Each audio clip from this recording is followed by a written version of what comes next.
Well, sir, I'm on the public street. I should be authorized to be here. I'll break it over your head. I'll break it over your head. Get away from me, you crumb. There is a You're woman a here. crumb creep coward. I want to fight you Why is that? because you're a crumb creep lush coward. You don't even know me, Mayor. You are a lush, I can tell by looking at you.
Drive alone on a road that no one knows.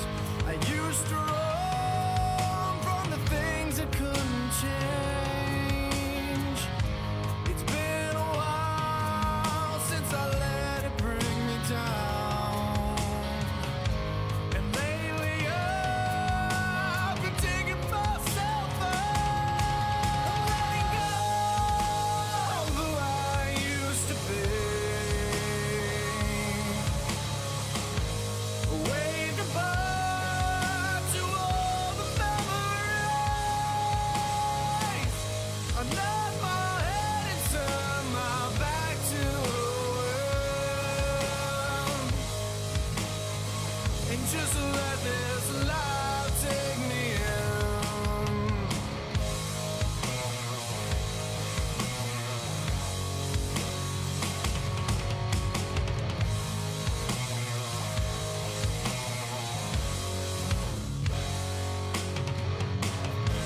I feel a sense of burning in my heart. Part of me that I let you tear apart. I told myself it's not as bad as it seems. I let you in and now I'm breaking at the seams. I'm letting go of who I used to be. Wave goodbye to all the memories. I nod my head and turn my back to the world.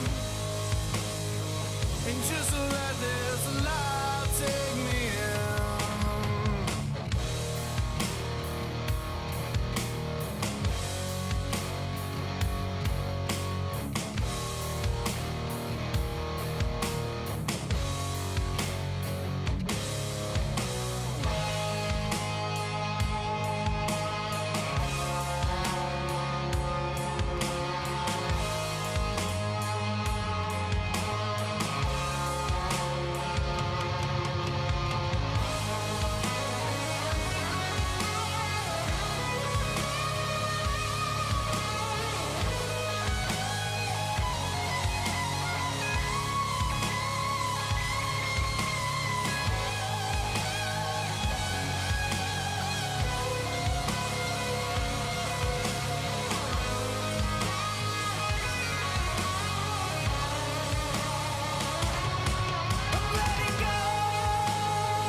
Whoa! Hey guys, happy Friday. Happy Friday. What's up, gang?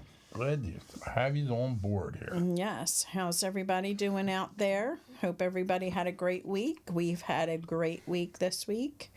Hoping to have many more.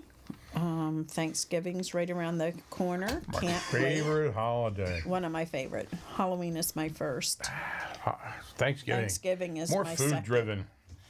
And 4th of July and Labor Day, anything that revolves around food. I can taste that turkey sandwich now. Yes, I was actually at the store today and I saw cranberries. I was like, oh man, I can't wait.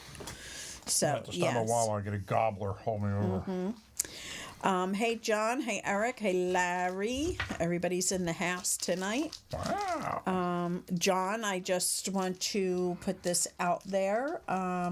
We are very thankful for Your donation. your donation. We picked up a Ninja Foodie.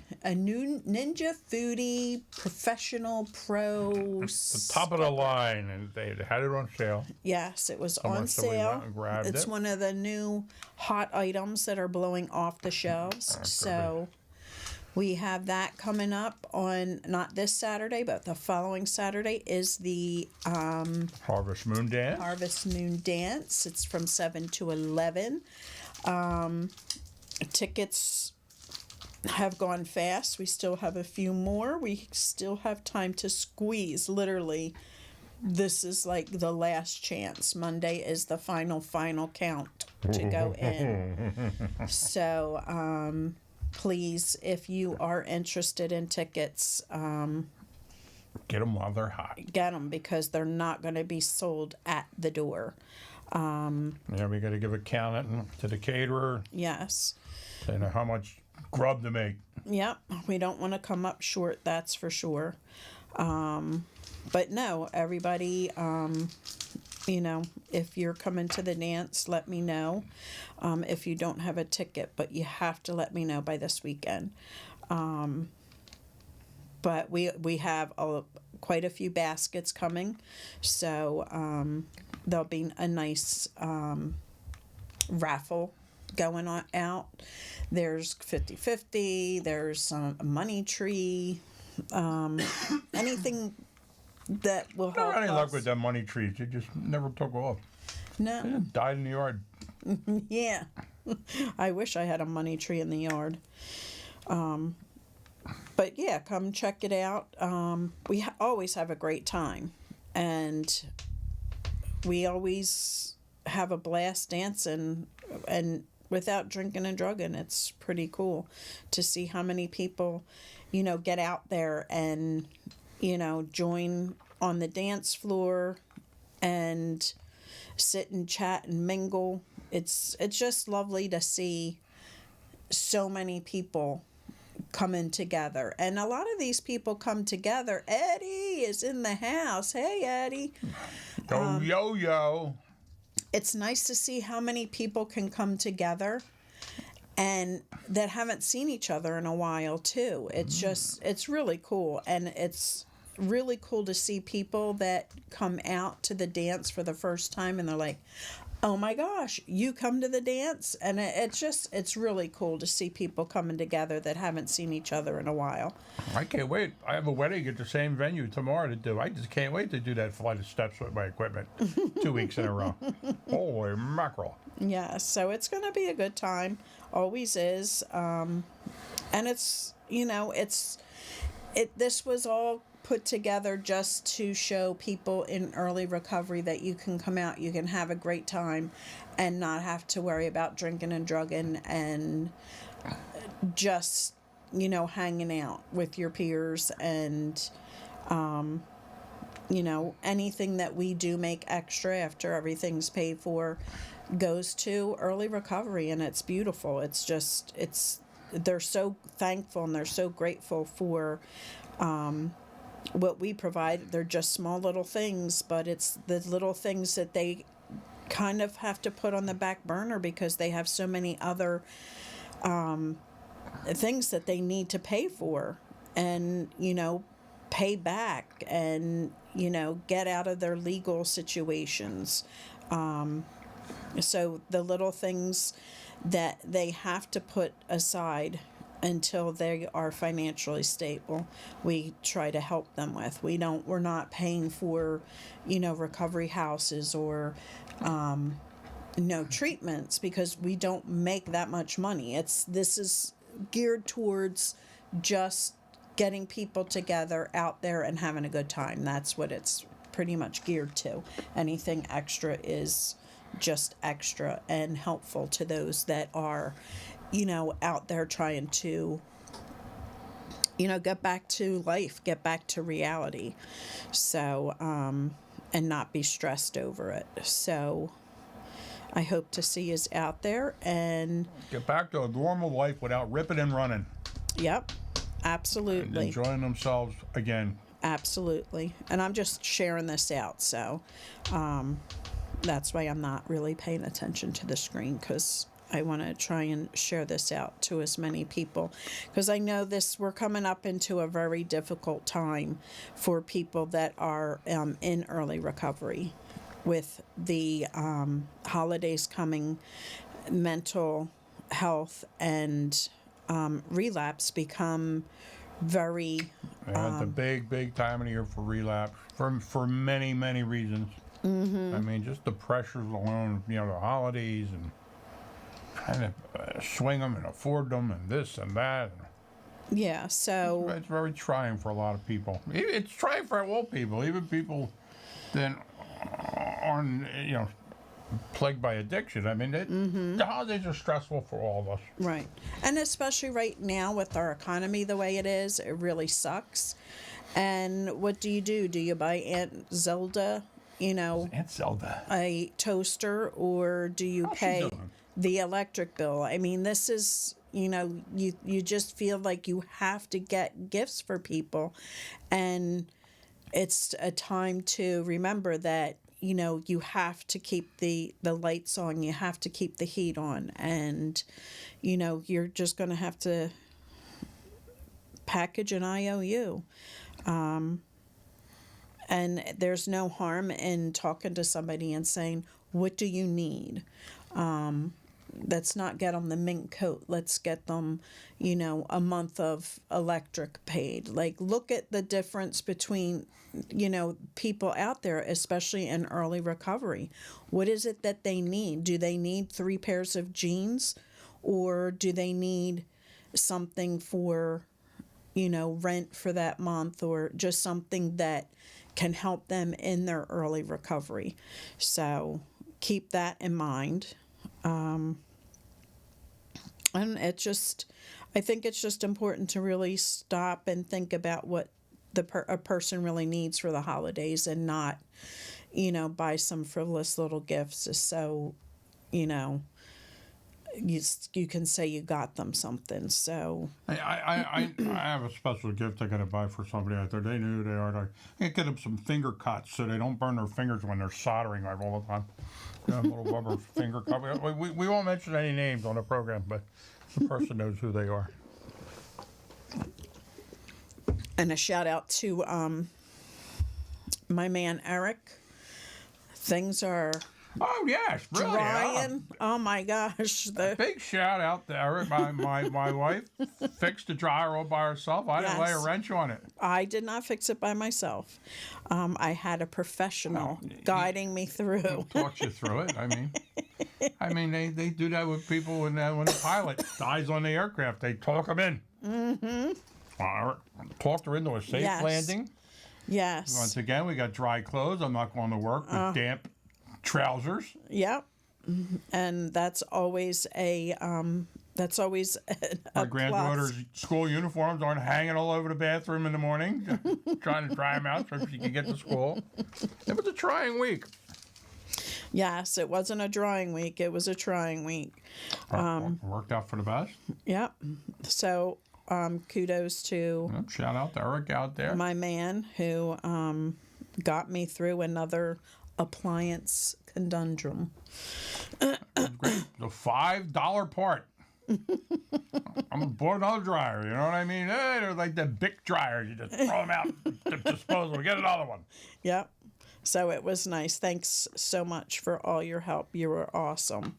Always have been awesome. It was $5 part to bring a repairman out. It would have been a $300 job. But that's how we roll around here. Yes. So thanks, That was Eric. great. And thanks I can to take all that money and put it in the oil tank in the basement this week. yes. That money we saved. So I want to just shout out thanks to all of those that have sent in raffles for the dance. It's really appreciated, and it will help a lot of people, especially right now with the holidays coming up. So Barb's in the house. Hey, Barb.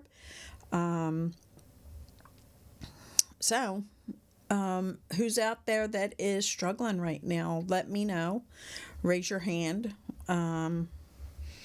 Pop in the comments if you are capable of popping in the comments. That's always a I'll pop it in a fireball. yeah. Fireball. I know my throat is so dry, so I hope I can get through this without coughing. My wife made me the seafood dish for dinner with linguine, and whew, my breath smells like the back wharf on the way down. Yeah, I can't believe you opened the bedroom door now, or how the bedroom's frozen gonna reek. seafood. Boy, you thaw it out. Whew.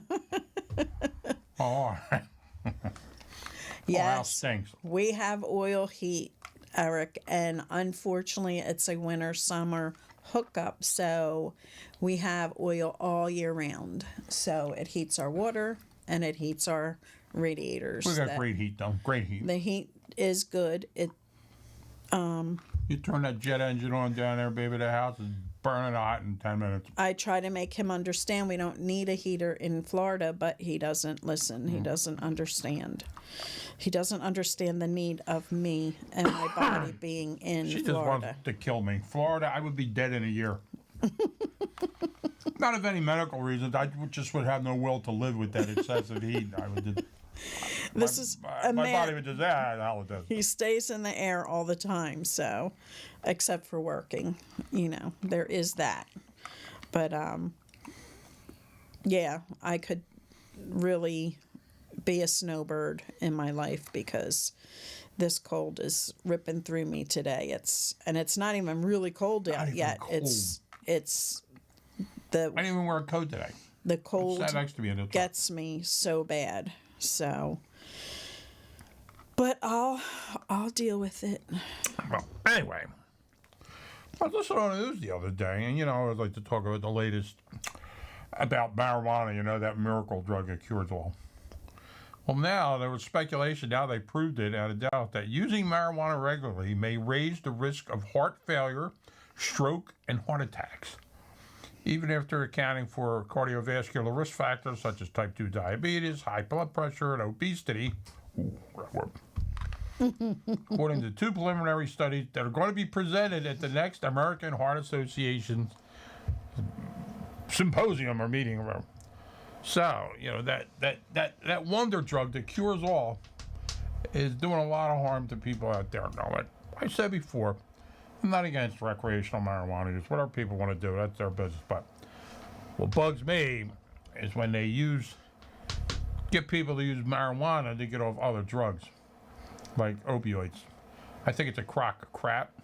I think it's very dangerous to tell people that. Going to lead them down a road, and probably going to lead you into a relapse.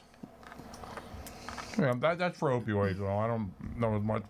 I don't think it's a good move for people getting off alcohol either, because it's going to lower your inhibitions, like any other drug. Mm-hmm. Yeah, it's going to make you feel better, get you over the hump, but that's not what your body's craving.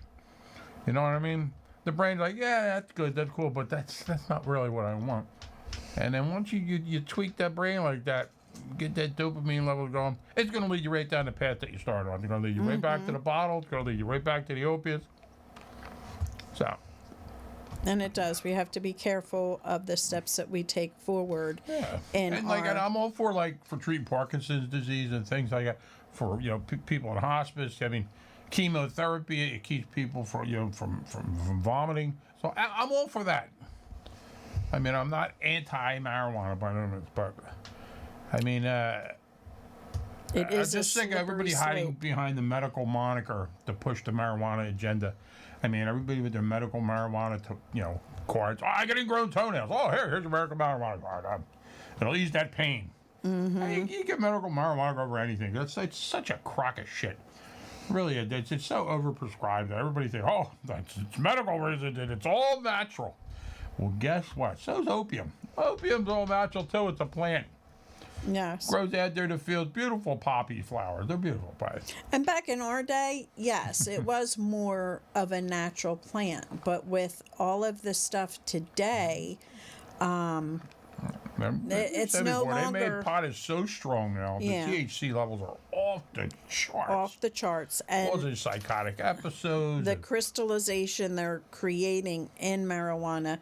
People taking That's these it. gummies and they're going to the emergency room. They think they're dying because they're having this psychotic episode. And the emergency room, they laugh at them. I just got to wait for it to wear off. I wouldn't take the whole gummy next time. Yeah. I think it's funny. It is scary. It's a scary thing.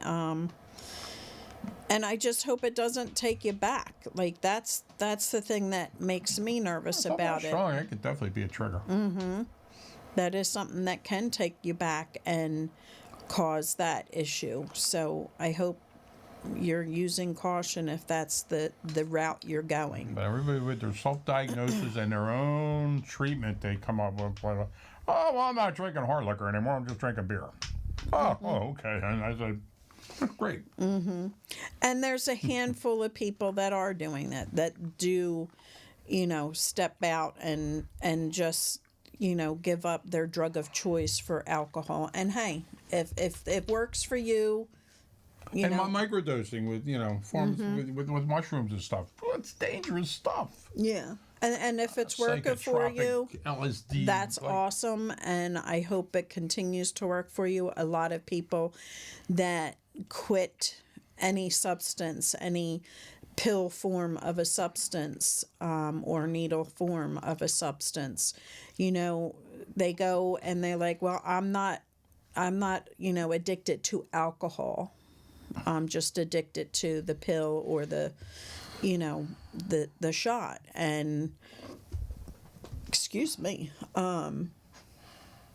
then they find themselves at the bar drinking, and then they drink too much, and then their guard's down, and somebody's like, hey, you look tired, you want a little hit of a Coke, so you're like, well, it's just tonight. I'm just tired. So it's just an ugly circle.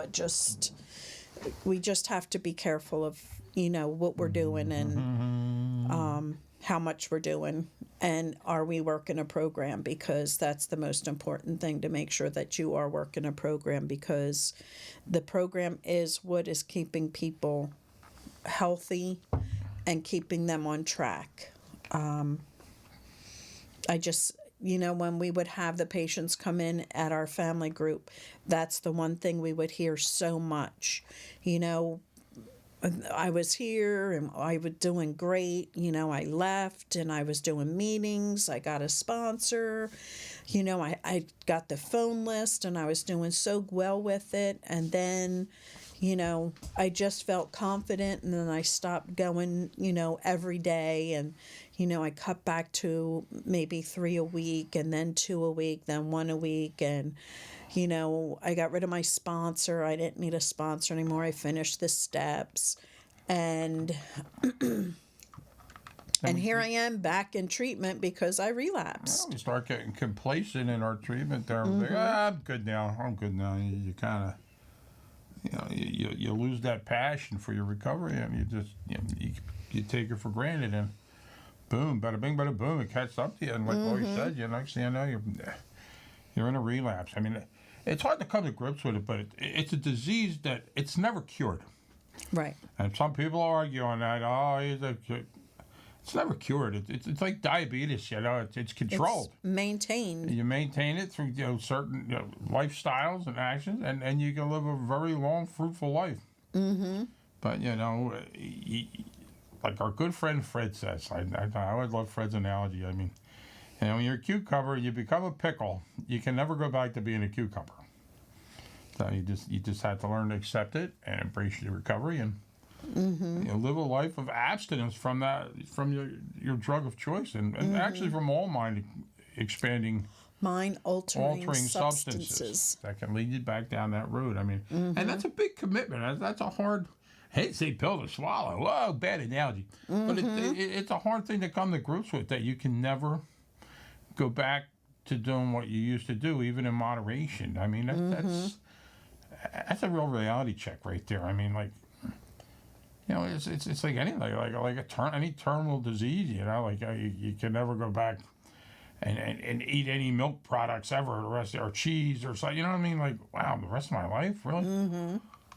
Kind of like that. I mean, it's something you have to accept and you got to commit to. Yep. And you can live a very fruitful, normal life, except for the lack of that in your life. And it's not all it's really cracked up to be.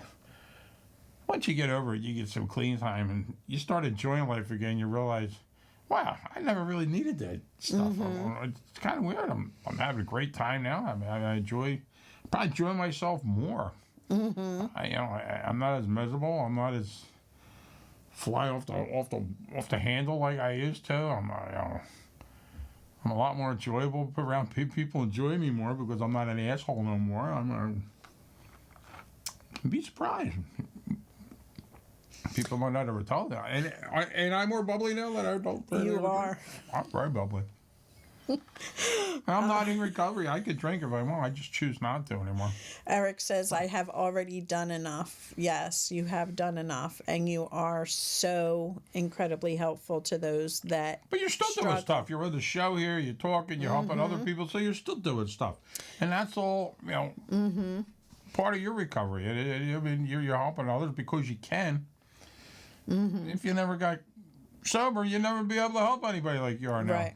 Barb says, guys, I'm working so many extra hours as we have a lot of days off from school. Is that good?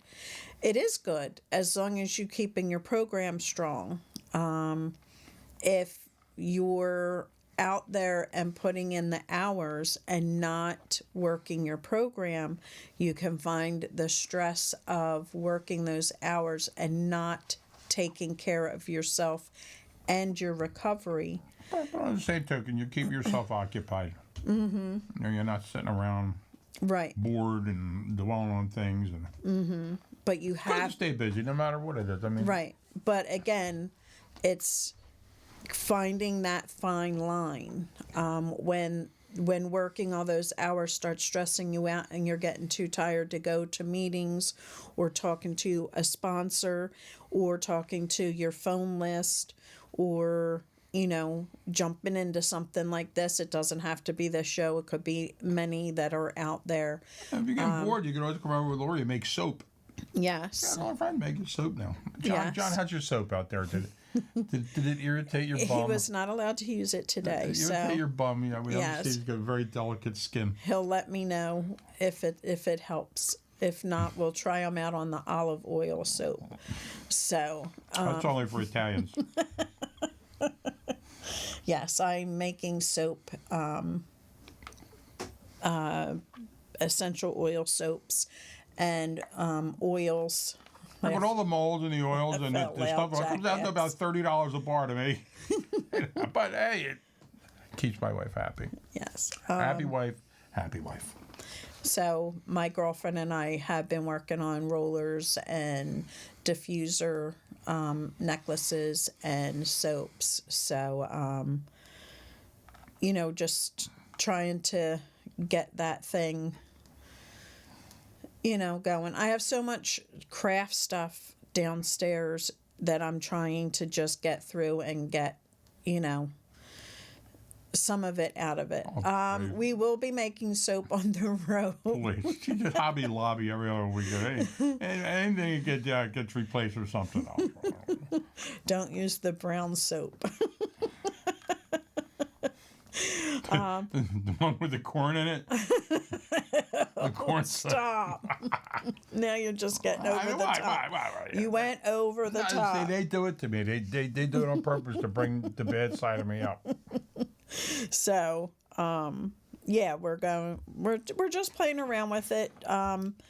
She as well is on disability, and It's just something her and I are, I'm for. teaching her. Soap on a rope. Oh, Larry. Yes, that's what it is. Soap on the rope. Soap on a rope.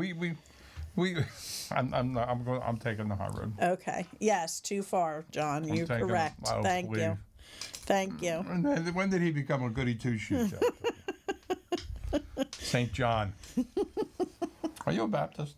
So, yeah, we're just playing around with it, and it's fun. It's just, and it's something for us to do. It's just, like I said, you have to find something that keeps you, just self-care, just, time to just relax and have fun and chat while we're doing it. It is fun. And she's home all the time, and I'm home most of the time. I have the kids that keep me busy, but sometimes you just want to chill out and just talk with your friends. So this is something that I've been doing, and we're having fun doing it. We have some of the girls join us. Anybody ever smell frankincense? You always hear about it around the holidays, frankincense and myrrh. It's the most horrific smell out of all the essential oils. But it's great for your skin. Oh, give me a break. Yeah, but It is great makes for your your skin. sinuses close up. Yes. Frankincense and lemon soap. So what? I smell like a salad when I go to bed. And it sound. I can't describe what that frankincense is, but John happens to love frankincense. something like that. Yes, and I made a olive oil based frankincense with luscious lemon scent, and it smells really good. And it's I used a mold of a. All right, we're going to talk about soap. Oh, my. Well, you started it. I just touched on it. I didn't play it on a whole show.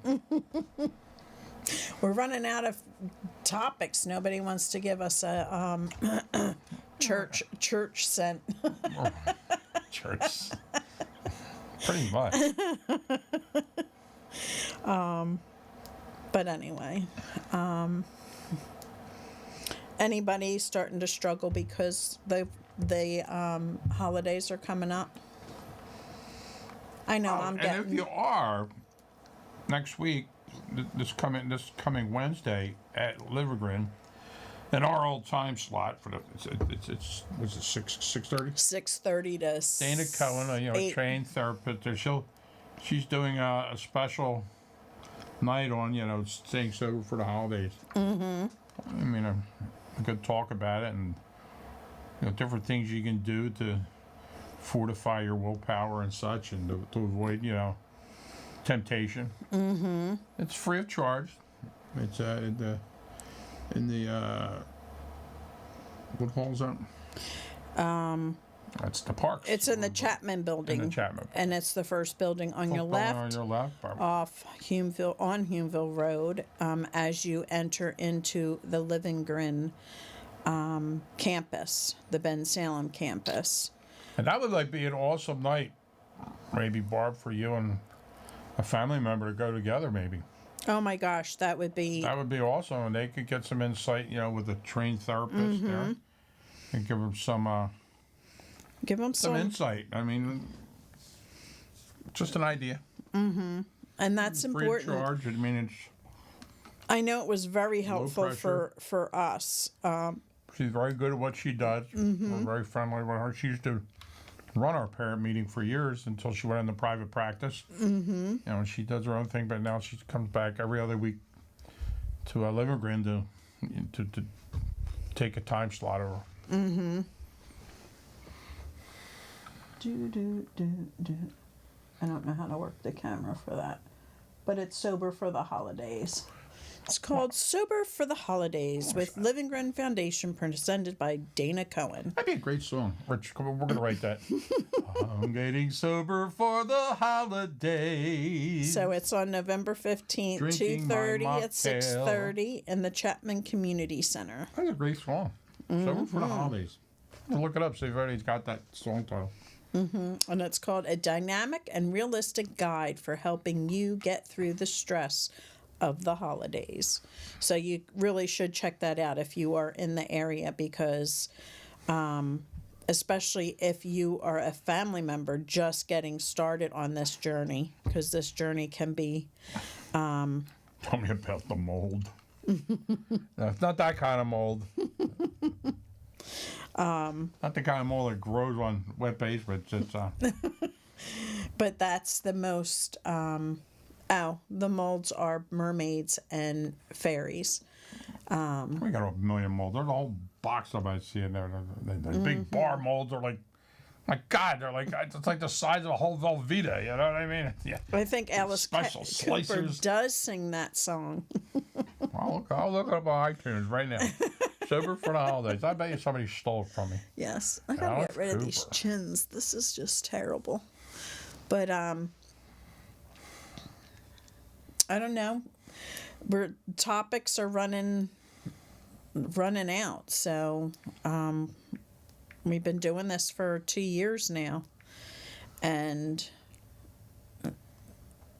pop up topics that we can talk about, something that you guys are struggling with or you feel that somebody needs to hear, and help us out. I think Larry next Friday will be here to bring us into the Thanksgiving holiday. So at least he said he wouldn't be here this Friday, but probably next Friday. So hopefully he'll be here, and he'll keep it going because he loves to talk, and he likes to bring things in from his meetings that can be helpful to anybody out there that's listening or struggling. And the nicest thing I like about Larry is he is very interested in our parent group and hearing what we've been through in our journeys with our loved ones, and he also adds to it as to what he was doing and why he was doing it, so the family side of it can understand the I got a big mouth. No sober for the holidays. They do get drunk on. I got drunk on Christmas. That's Yeah. a terrible song. That's not a good song. Terrible. Not a good song. But you just don't realize how many people in recovery and treatment don't realize that their substance use is affecting more than just them. They don't realize it's affecting the families and the friends that are around them. So when they come into that group and they hear our side of the story, that's the B side, then they start thinking, okay, there's something else I have to think about while I'm here in treatment. And that's the best place for it. I think every treatment center should be doing this, because I think it's so important for the families to hear what's going on in their minds and what they hear what's going on in our minds. I think that is very helpful to those that are in the treatment process. That was my favorite meetings, was to come into that and listen to that process and see the people walk in the door, the patients walk in the door like, what the hell is this shit? Who are these people?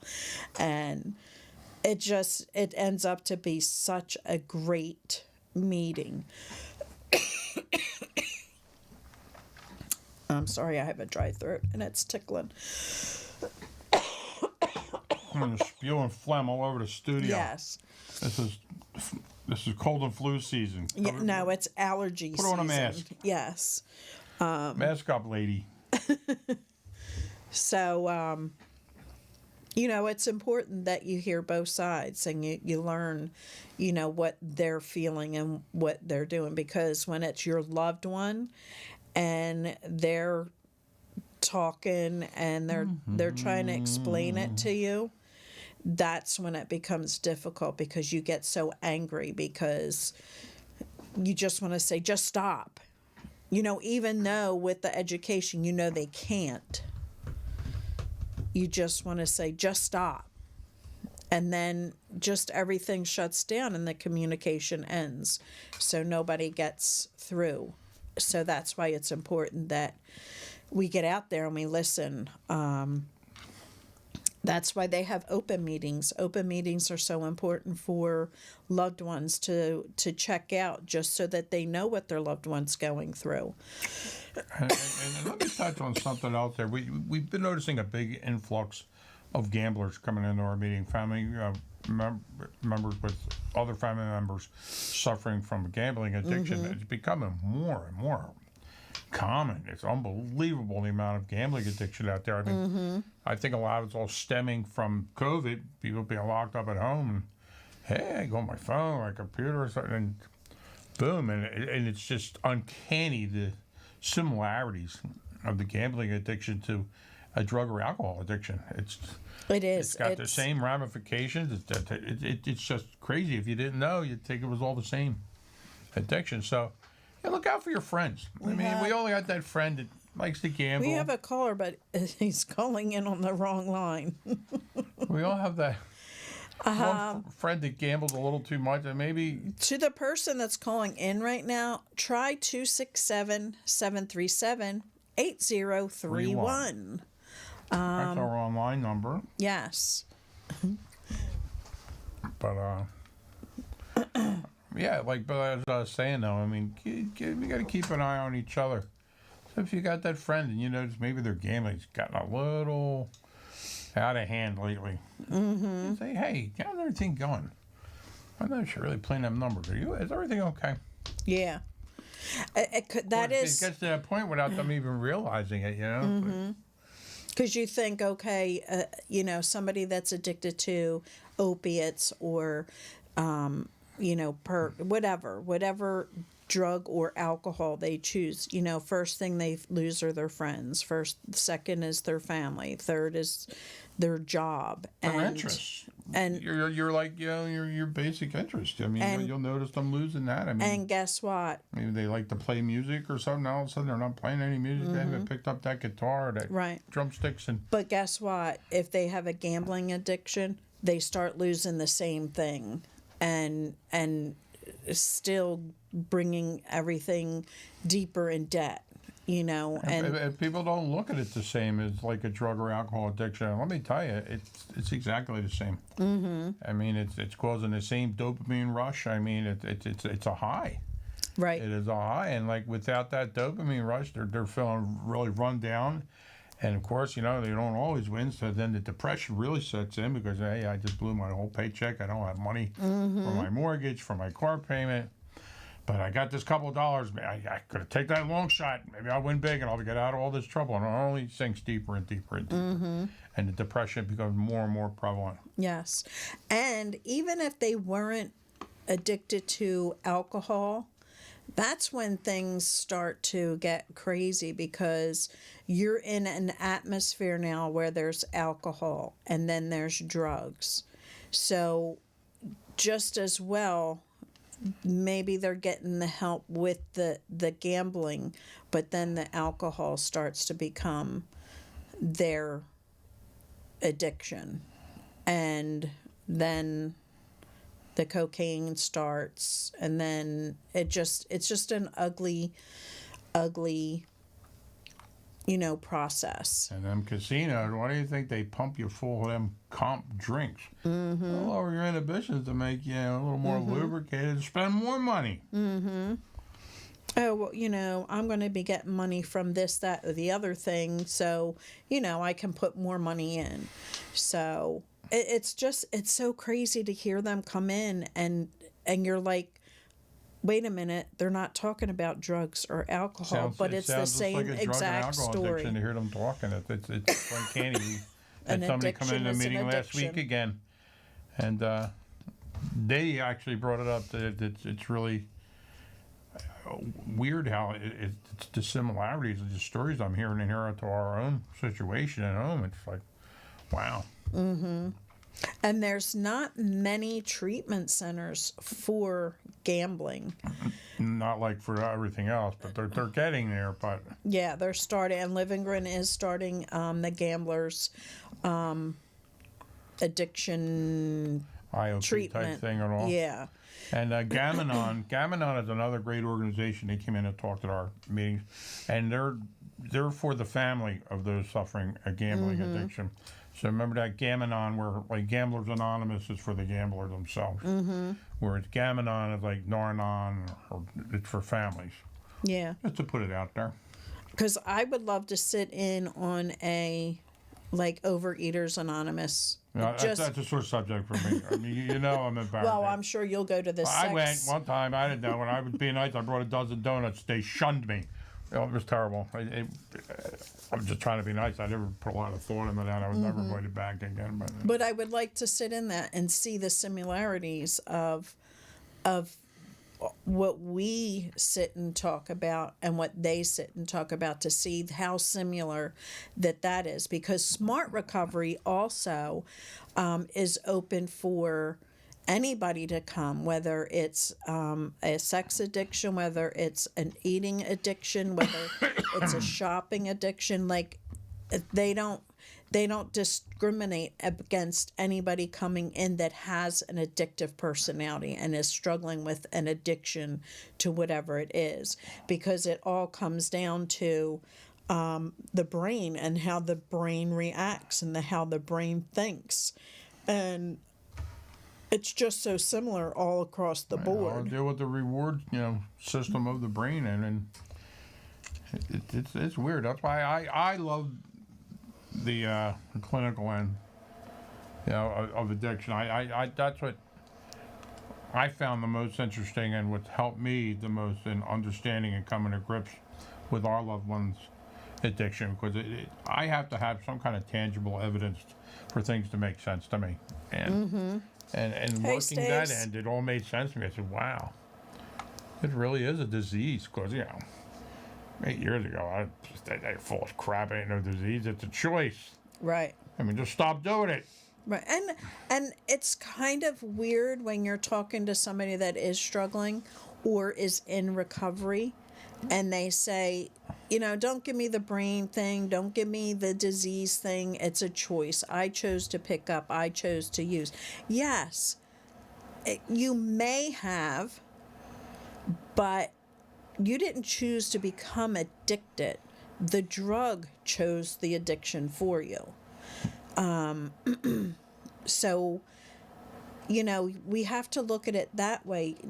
Just because you picked up and you chose to experiment, because you took a prescription from a doctor without reading that 900-page tiny print paper that comes along with the prescription,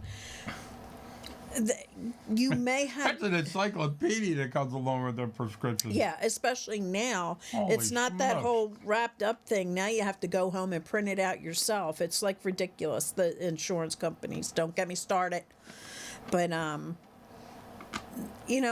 you're in pain. You're hurting. You just want the pain to stop. So where do? You go to your doctor. Like, make the pain stop. Give me whatever I need. They don't sit down with you and say, listen, if you're taking this is a highly addictive drug. You have to be careful. Well, you can be careful all you want. If you have an addictive brain, that's going to say more, more, more, more. And off to the races, And everybody's different. I mean, some people can get prescribed an opiate. If you want to be fine, I mean, from a dentist, they give you the Vicodins and all. Oh, yeah, you got that tooth pulled. Here's this whole bottle of Vicodin.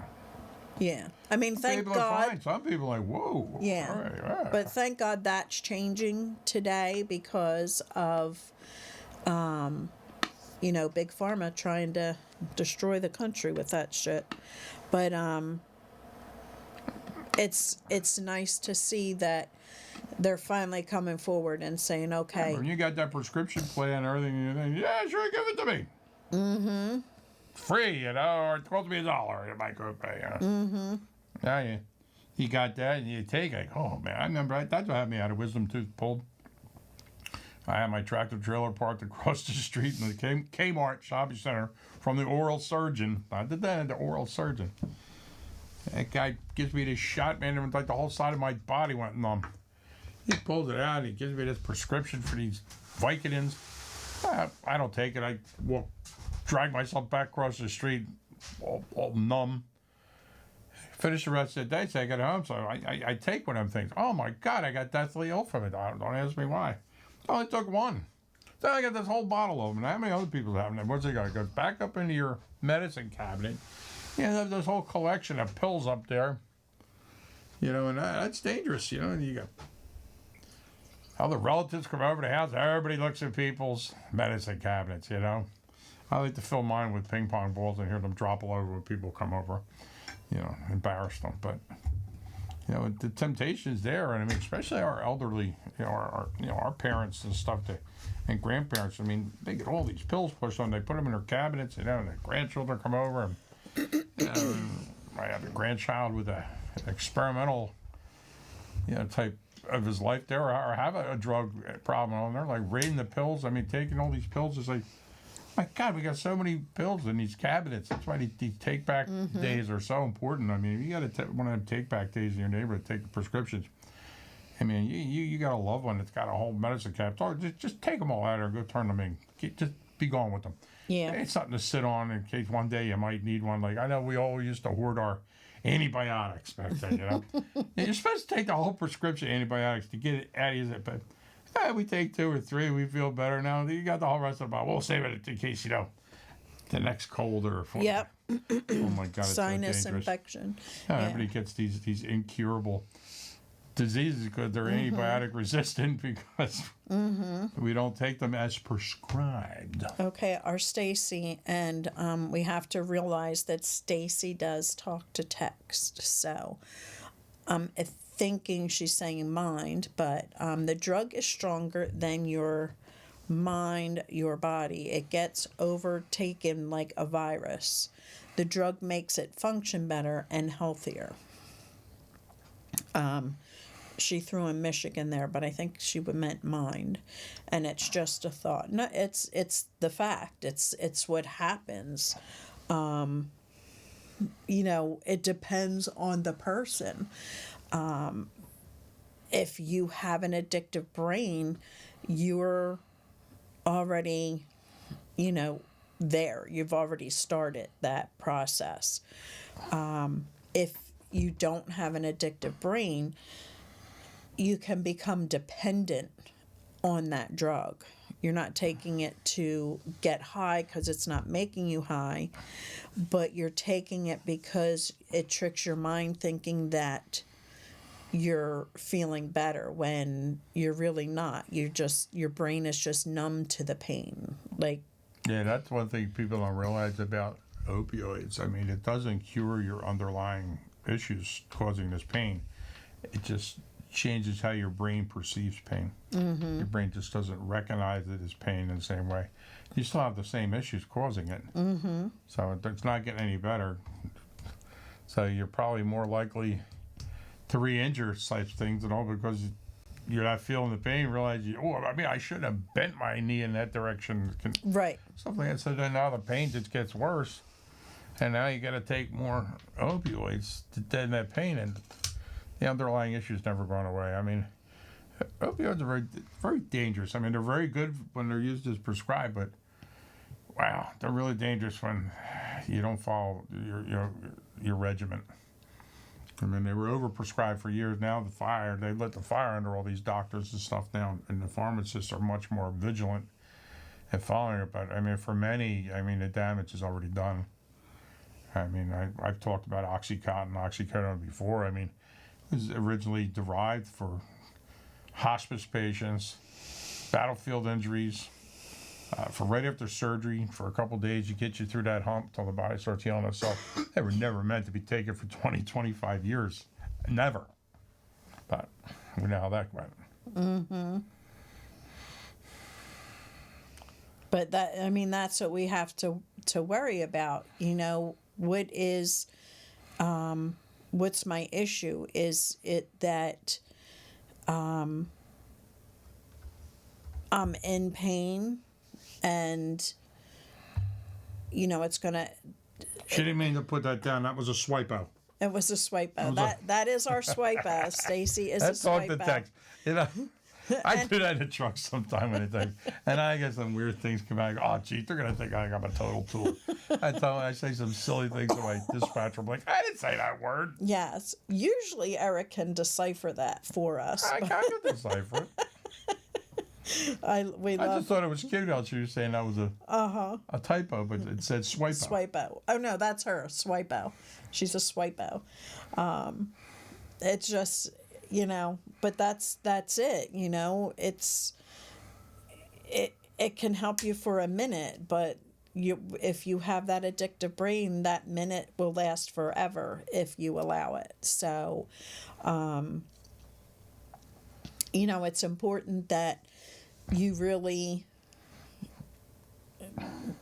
let your doctors know, because I'll tell you, you go to the doctors, you go to the hospital for anything, and I don't care how big the flag is on your folder, they're going to try and push Yeah, don't assume. those opiates on you. I've seen it happen time and time Those again with our own narcotics. family members. They're like, I told you from the get-go, I don't I don't want it. want I any can't kind of take it. opioid. Well, you know, you're only going to be under a lot of pain. Like, what don't you understand? But on the same token, there are situations that it's absolutely necessary.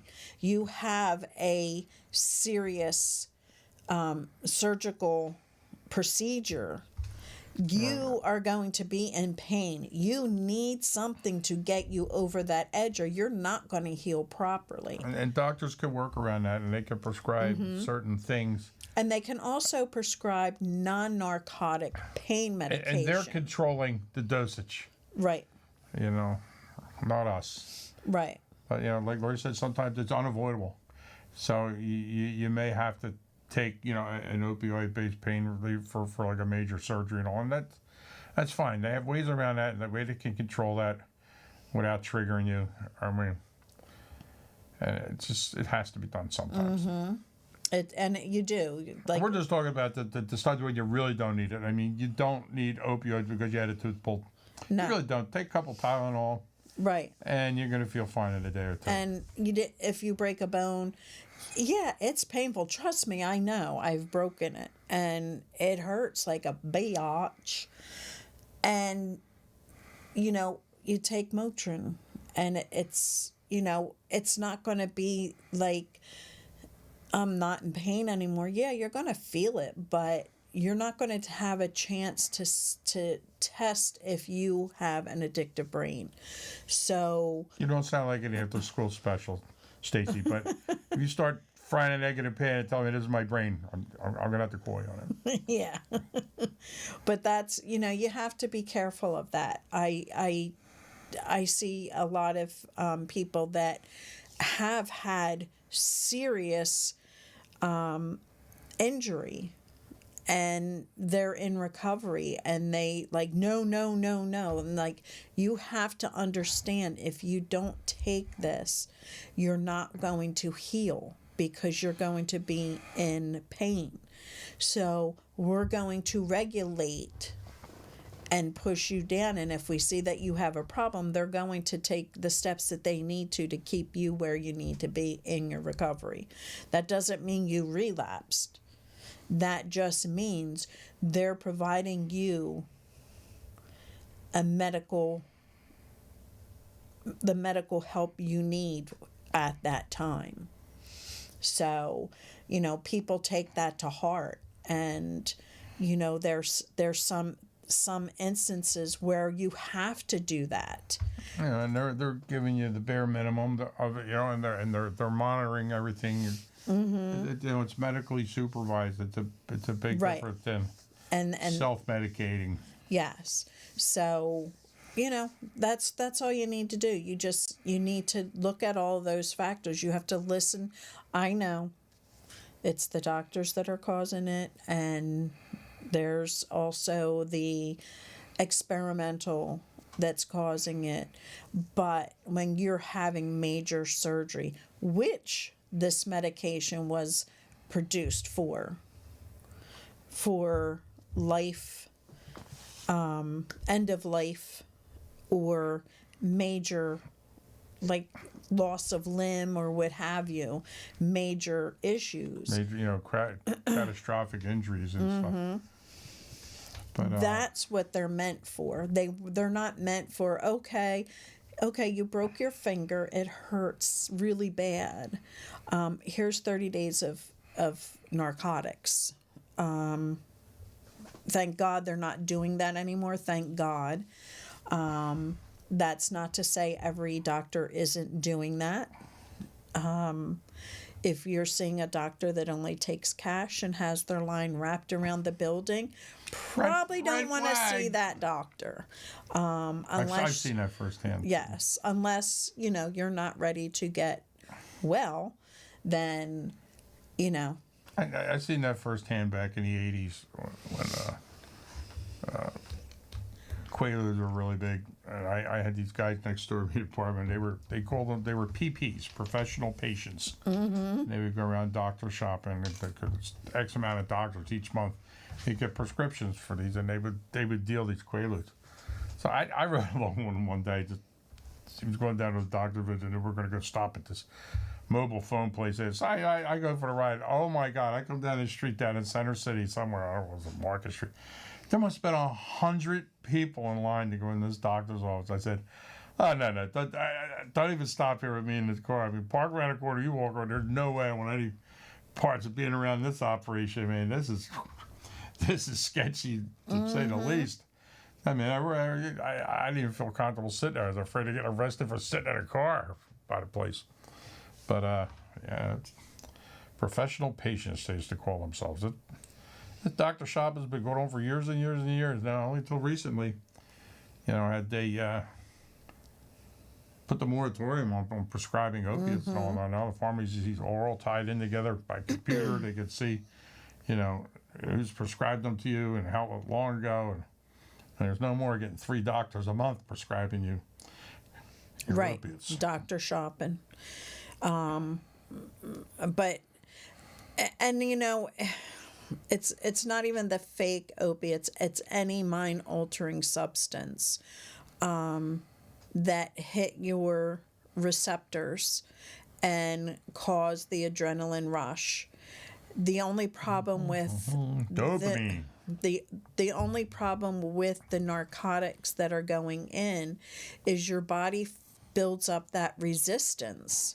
And, okay, here's 5 milligrams we're going to start you at. And then you're feeling, up and powerful. You're feeling stronger. Like, okay, this pain is. And that's the same way with building your resilience to heroin. Back you more dopamine, so you take more heroin. I'm Right. leaning this way. My hand, I'm doing the balancing thing. Yeah. This camera's ass backwards from reality.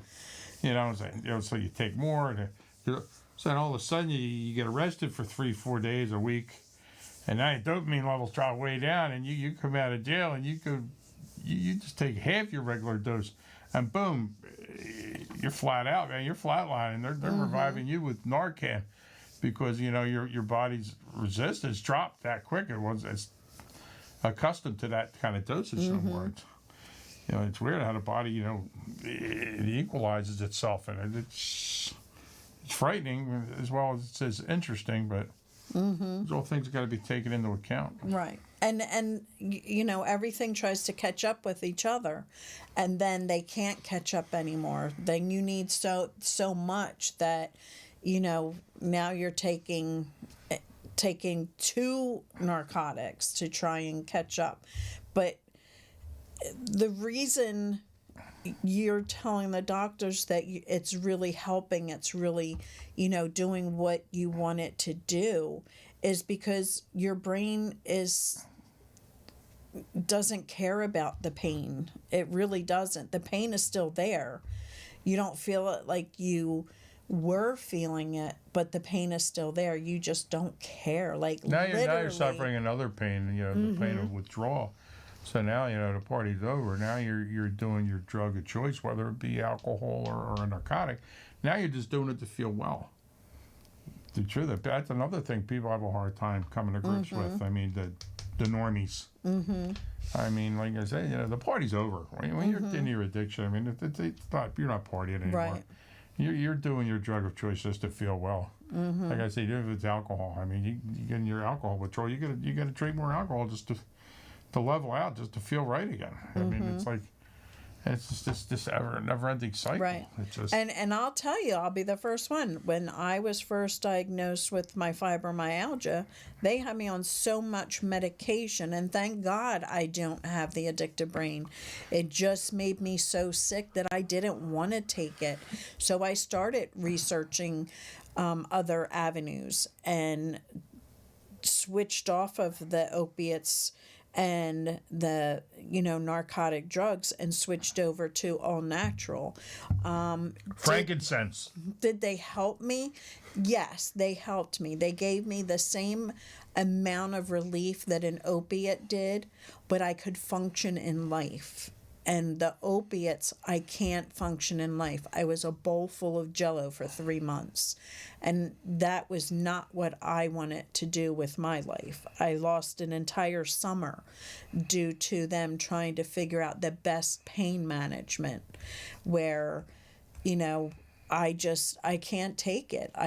It makes me deathly ill, where a person with the addictive brain has a totally different euphoria from it. And I'm grateful that I found the all-natural path. And does it take the pain away? It's temporary. It's very temporary, but I've learned to live life with the pain. And some days it's debilitating. Some days I can't get out of bed, oh wow, that's just, I'm not going to take that medication. I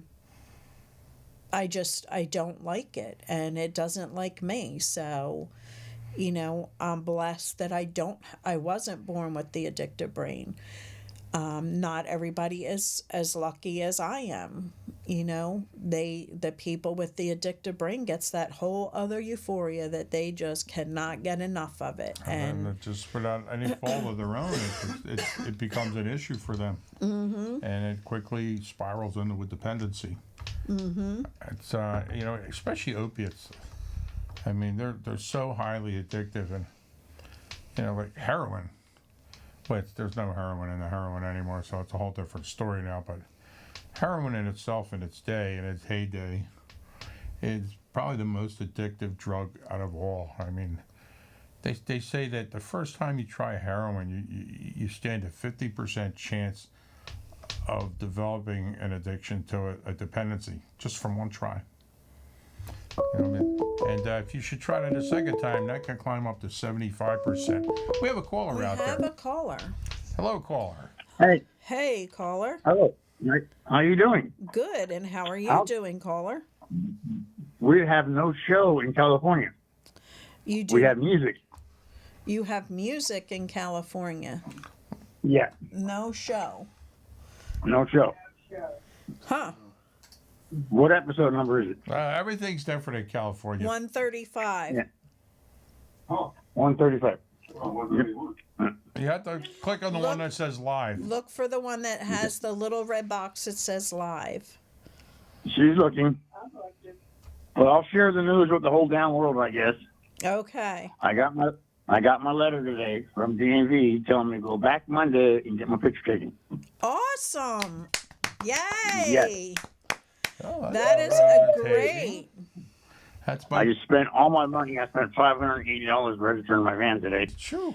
Good job. Yeah. Well, That's not even counting insurance or nothing. But anyway, it had to get done. So And That's how my long? brother-in-law living a life of sobriety now. He's proven he's Yeah. his license back. you can succeed. We won't say you how can many years succeed. he's been without a license because that's not important. It's Right. been a lot. Yeah. But Yeah. It's only been 40-something years. So Right. he was a rough and rumble teenager. But yeah. that's great I news. just don't- Great news, Bob. Don't want to grow up. No, I don't. No. Anyway, sobriety made it work, so here I go. Okay. Did you did they find it yet? She's looking.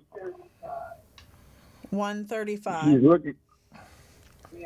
It'll say, You got it. All right. All right. Love you. Thank you. Thank you, man. And Take God care. bless. Great Yep. news. that's our family live from California out there. They tune in every week. Yep. Awesome. I thought it was great. I thought it was great news. I came in beat up. I just walked in the door of the logo. Mom Awesome. showed me a letter. I thought it was more medical crap. Right. Yep. Awesome. Anyway, all right. You guys be good. All Have right. fun. Good for All you, right. buddy. Good Take for you, care. man. God Keep bless. working at the work. Awesome. All right. Awesome. There we go. And There's he's getting his life back together. He's had Yeah. a life of, problems with alcohol, and he put it all behind him. He's living a life of sobriety now, and he's good things are going to come to him. yeah. And that's what recovery's about. It's living a life and turning your life back around and building back all of those things that you have lost. And it's not easy. Building relationships, building, your credit back, you're getting your vehicle, your license in order, getting your legal matters taken care of. It's a process. It's a long, hard process. It is not easy in any sense of the word. It is not easy. And, he's had some struggles trying to build back his life after a long period of time in the system. And it's not easy to build that back. We have another caller. Wow, the hotline is Yes. hot tonight. Keep calling. Hello, caller. Hello there. Hello there. I have a question. If frankincense makes you smell like a salad and you use the olive oil soap, does that mean you're like a walking antipasto? Yeah, like Pretty an Annie much. Potts. Yeah. I don't know how she says salad there, friend. Frankincense don't smell like a salad to me. Well, it's all No of wonder the them guys stuff. walked through the desert like they stunk so bad nobody wanted to be around them. When you use all of the oils, you start to blend all these flavors in. Frankincense is the worst. Yes. And Bob, Eric says, congratulations. Yep. All right. I got a little rant. I'm a little pissed off with an article I saw on the news, watching ABC News, and it's about the fentanyl, and most of it, like Ground Zero, is coming in from Arizona. And they were showing you like the X-ray cameras that they use on the trucks and the vehicles and stuff, how they put them in tires, and they were giving some facts like there were 72,000 people died last year just from fentanyl, and Arizona's like Ground Zero. Like they said, about half of what comes in comes through there, and it's like 27,000 pounds of fentanyl they got last year. The problem that aggravates me is the politics involved. Now, I'm not going to say which parties, wanted what, but one party wanted, $14 billion to help secure the wall, not the wall, help secure, get better and hire more people, to stop this drugs, from coming in. Plus the fact not only the drugs coming in, but the guns are going back to Mexico for the cartels. And the thing is, it's like, okay, we'll give you that money, but you got to also put it toward, like, more border security for the immigrants. And, that's all well and good. I realize there's a border problem as far as the illegal immigrants coming in. But what aggravates me is, like, you're putting the fentanyl issue, it should be something that should be separate. Don't stop, it's the way of politics anymore. You want this, well, we want that. So if if we have the power to overrule you, we'll give you this, but you have to give us that. And it's not it's not like compromising anymore. It's like, bidding on stuff, especially with fentanyl. I mean, they're killing thousands and thousands of people, and you're going to put a price on it instead of saying, yeah, let's just do this. Let's try to, control this fentanyl coming in, and do all we can to prevent it. But no, they got to play a political game where, yeah, we'll do this, but you have to give us that. And I find it really aggravating while thousands of people die. And then the money's earmarked, and then it's divvied up and used for other things. When Yeah. it's earmarked Yeah. for that For- in for itself. s- I mean, that's the way it goes. You know, and It's a system. China is our biggest adversary as far as fentanyl. That's where it's being made, and it's moved from China, and it's making its way into Arizona and all. So, as a matter of fact, our government is addressing that next week with President Xi or whatever his name is in China. Yeah. You know, our president's going to bring that up to him and make that a priority. That has to be addressed. I mean, and I don't know. I think I wouldn't doubt China's doing it on purpose. I mean, it's a way they're thinning out our population and diluting our population. It's robbing us a whole generation of thinkers and decision makers. I mean, Two like you said, generations now. I mean, we're losing, like you say, 70,000 to fentanyl. It's probably higher than that. I mean, we're losing over 100,000 to overdose. And there's not much heroin in the stream anymore. It's all fentanyl. And I just not too long ago watched National Geographic. Man, do they have some things on the chain of the drug cartel and all, and how scary it is for these reporters that are going in and talking to these from planting the seed to every aspect till it crosses the borders and how it travels through the United States from I mean most of it comes through Mexico. That's the main thing, getting through from Mexico into California and Arizona and Mexico. It's unbelievable, and I can't remember the name of the show. And the amounts of money is staggering. Yes. I mean, it's unbelievable. And when you're dealing with that much money, it's hard to stop. I It's hard to can't. stop the flow because, I mean, there's always somebody to replace the next guy, the next guy, the next guy. I mean, it's billions and $billion industry. I mean, And it's amazing. Like when I was watching this, they have so much. Like it's like unconceivable amounts of fentanyl or heroin or meth that is, you know, they here's 1,000 for you, here's 1,000 for you, and here's 1,000. So maybe one of them get caught, so 2,000s are still coming over. So they're willing to let $1,000 get caught, and because they know 2,000 is going to come in. Like it's, oh my God, it's just, I can't believe how they do this. and the potency of the drug trade has gotten so off the hook with everything. Like we're talking, even our marijuana, it's so potent now. But now our methamphetamine is stronger than ever. I mean, heroin wasn't strong enough, so now the fentanyl is even stronger, and it's cheaper it's cheap to make. And but the only thing is, it doesn't last long in the system. So, like heroin, it's a different high. It's more potent, but it doesn't last as long. So now they put that xylazine in, which is a horse tranquilizer, to stretch it out longer, the high, which has a whole nother set of side effects that are horrific. I mean, people losing limbs from these infections from it all. It's like, my God, it's turning us into a third world country, this drug trades, all of them. I mean, methamphetamine can back stronger than ever. I mean, it's so many people are afraid of the fentanyl. So now they're all getting hooked on this methamphetamine that's so off the charts strong. Where does it end, Larry? You know what I'm saying? It's horrible. The system sucks. Yeah.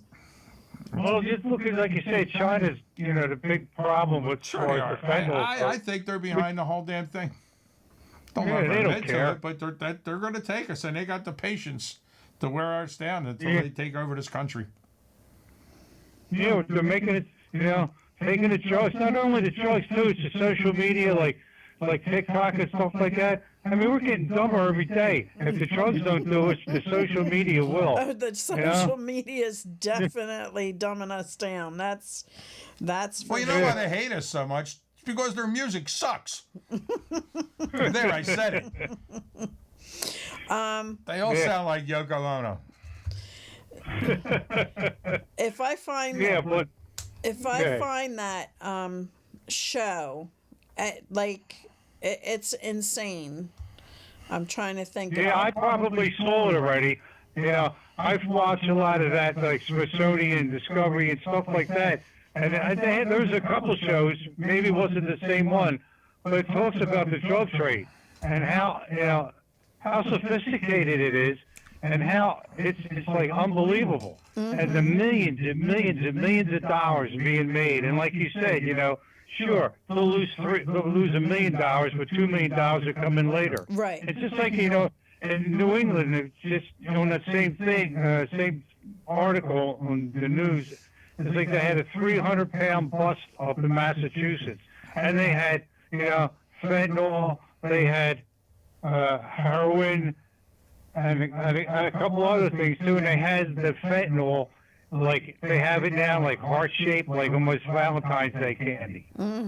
Larry, that's tough. Yeah, it's like- I'm in the transportation business. I do a lot of ocean freight and air freight and all. Yeah. And I'm down the piers. I mean, I've seen some of the ingenious ways in which they smuggle it in there. I mean, they'll buy a cardboard manufacturer and manufacture the cocaine into the cardboard, literally, and then load it with bananas, shiploads of bananas. Where every box. Yeah. I mean, that was the most wild one I seen down there, and they found it by accident. I mean, they really discovered it by accident. It was so ingeniously manufactured into the corrugation of the cardboard and into the pulp and all. It's I mean, when you got billions of dollars, I mean, you can get as sophisticated as you want. You know what I mean? I mean, how they dissolve it into fuel and solid. You know what I mean? And then they synthesize it back out of it. I mean, it's almost impossible. It's insane. The show that I watched, it was just watching them go where they're planning it, and then they're picking it, and they're just the way that it goes down the line. There's so much money. I mean, I wouldn't doubt the governments are all involved in it too. And half the stuff that those big busts, I think they're planned. Like, because they have to catch something, or people can say, you haven't caught any drug bust in a year. Like, really? Like, that would raise more suspicion. Look at Kensington. So they sacrifice some of these shipments here for the other ones to get through, and I think everybody's in on it. Everybody. Now look at Kensington. 2024 is our big election. Election year, another a presidential election. So guess what? Eric likes Yoko. So guess what? I'm going to put it on the music in the beginning of the show. Just like the Biden and Trump war, that the election year, guess how many arrests they made in Kensington? They were busting them left, right, upside down, backwards, and guess what? Election is over, and you're not hearing it anymore. It's like, so next year. Well, it's a whole shit show You down know, there. it's gonna be- That's all pandering for the cameras down there. It is. Whenever Philadelphia gets embarrassed, it gets a black eye. I said eye. It's a black eye.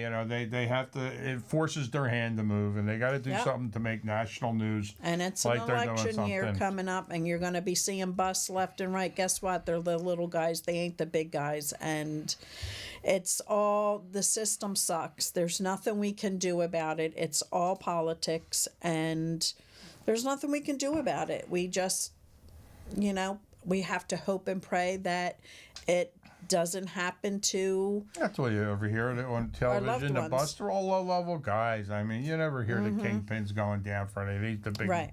I mean, they're so well embedded. They're not going to get taken down.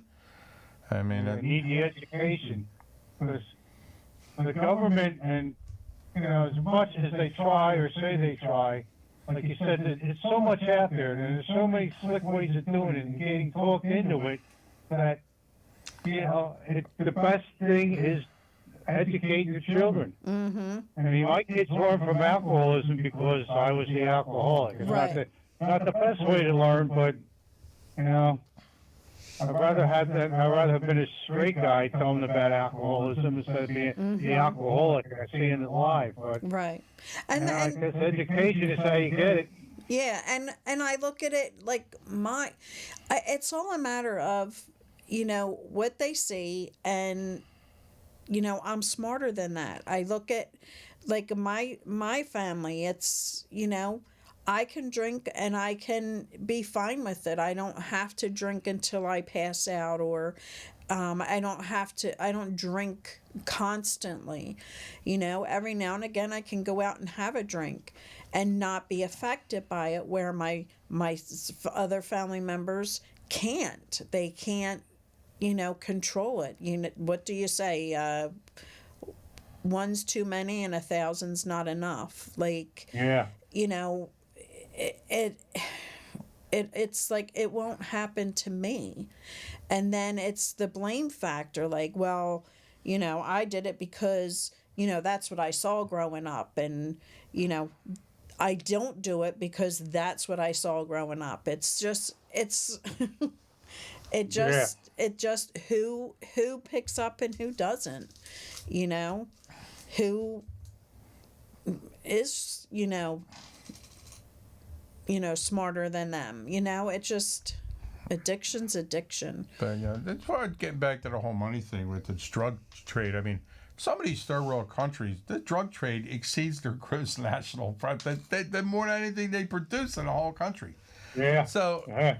everybody's in on it. The government, so it's.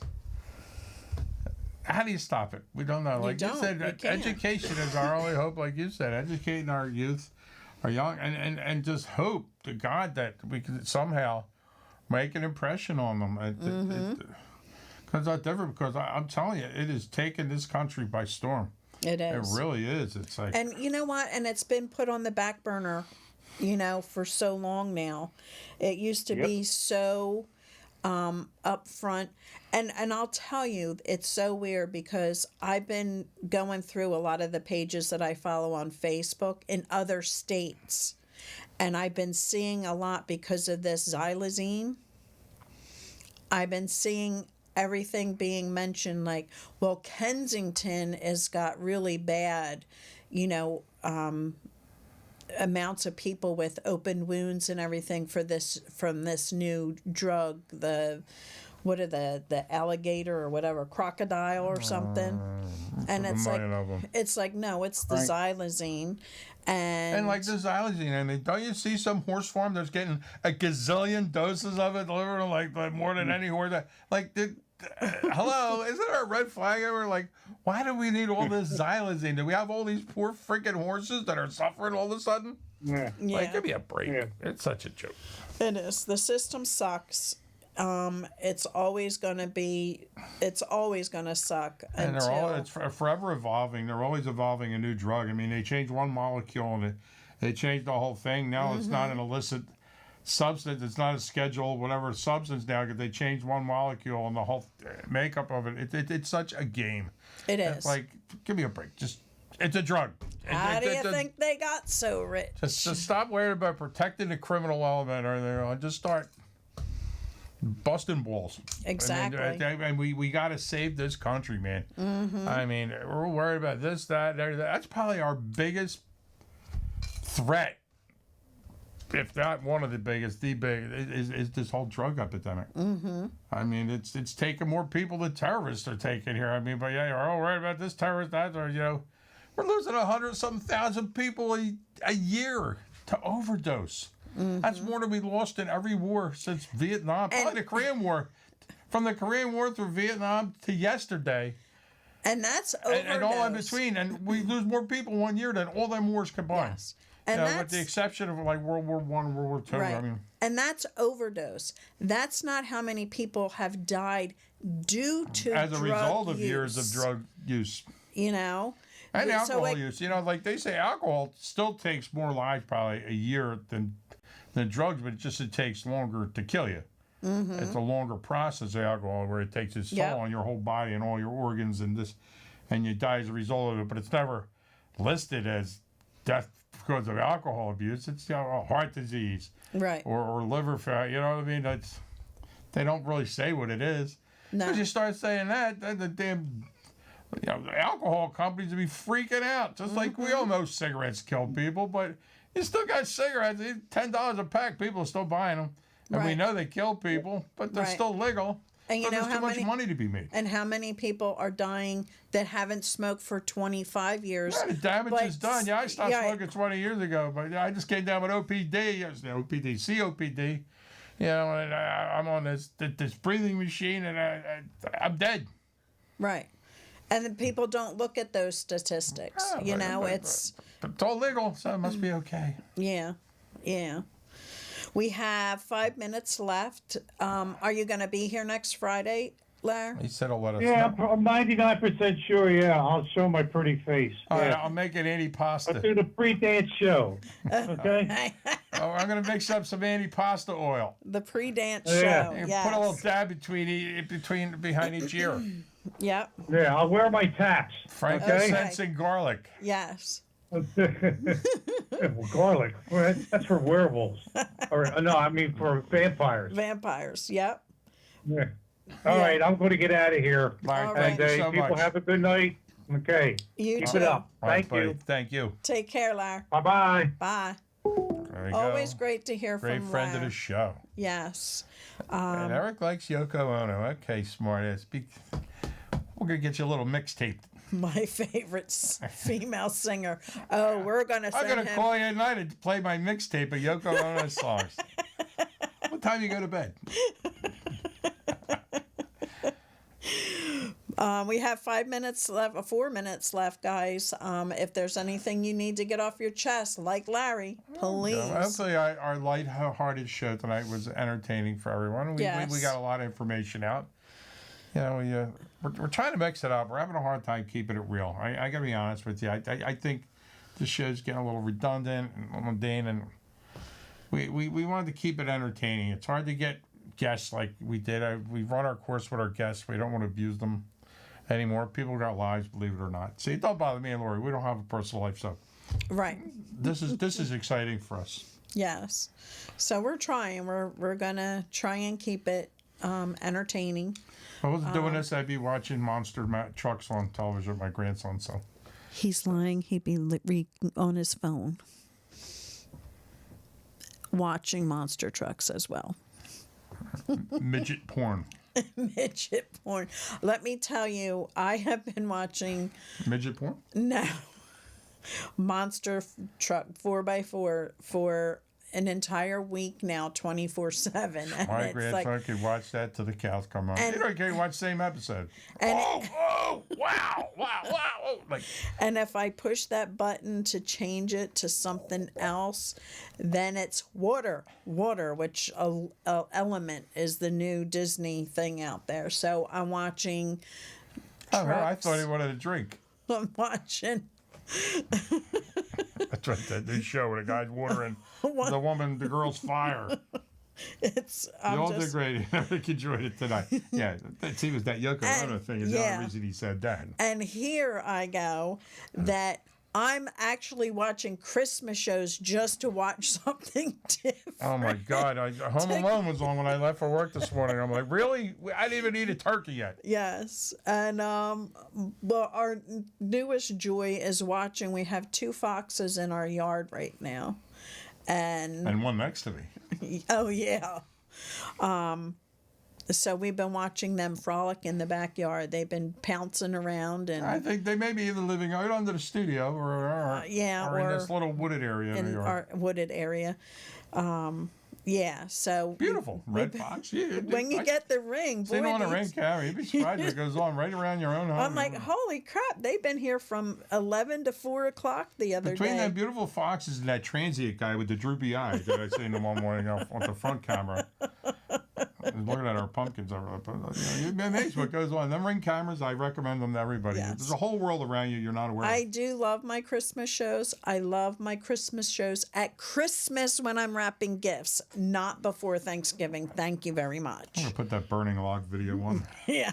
Well, that keeps popping up for some reason. So, The Yule log. yes, I do love the Christmas shows. I love my old Frosty the Snowman, Rudolph the Red-Nosed Reindeer, year, Santa Claus is coming town really just wore me out. My son wore me out on that one. But it is a good show, but it wore me out. Yeah, and he my would watch that well all-time, into June, yes, my all-time 10 times a day.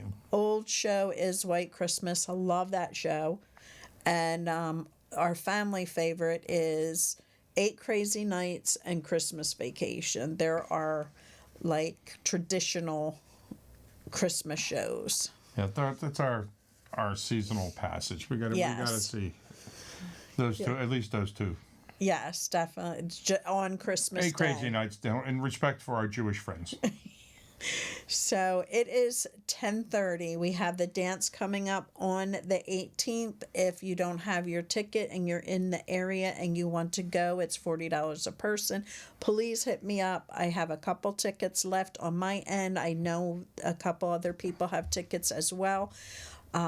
They will not be sold at the door, so hit me up this weekend so we can get the count in on Monday. And let us know, out of respect for our Jewish friends, if you need a kosher platter. Don't forget to burn your frankincense. I roll my frankincense, hon. I don't burn it, I roll it. Anybody that is struggling, please I reach bet you had out. to look up frankincense on spell check. I know he didn't spell it off the top of his head. It comes right up. Anybody that is struggling or needs any help, please don't hesitate to call me at 267-737-8031. I am always here to talk to. If you cannot get me, please leave a message. I will get right back to you as soon as I see it. I love 8 Crazy Nights. It is so funny, but I love Christmas Vacation. That's probably my most favorite comedy Christmas special. But anyway, guys, have a great week. You know where I am, and As always, remember, recovery works if you work it. yes, peace out, everybody. Good night, everyone. Thanks for tuning in.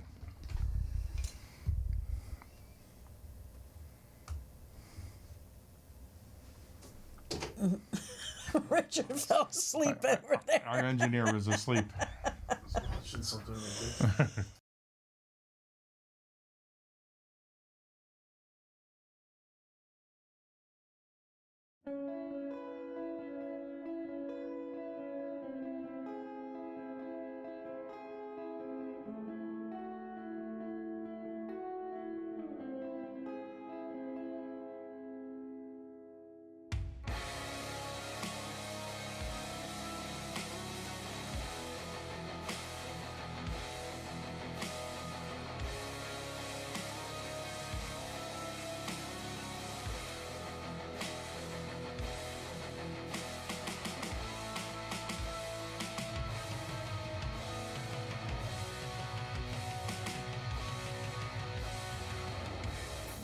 Turn the ship around and head for the shore. I long to see your face through every storm. My hands have grown tired.